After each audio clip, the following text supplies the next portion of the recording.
emergency alert system conducted by the National Weather Service Office in Spokane, Washington.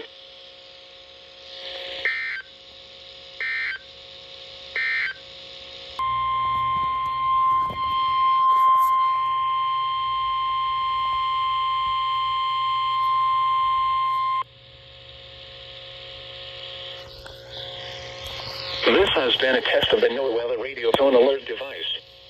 During potentially dangerous weather situations, the National Weather Service broadcasts a special tone which activates an alarm on specially built receivers. A test of the tone alert is normally conducted each Wednesday between 10 a.m. and noon. When there is a threat of or existing severe weather in the area on Wednesday, the test is postponed to the first available good weather day. Reception of this broadcast and tone alert will vary at any given location.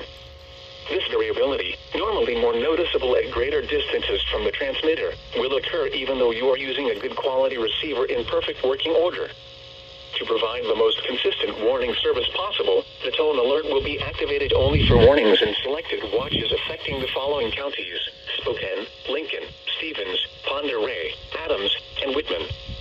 Tone alert activation will also occur for the following North Idaho counties: Boundary, Bonner, Kootenai, Benewah, and Shoshone.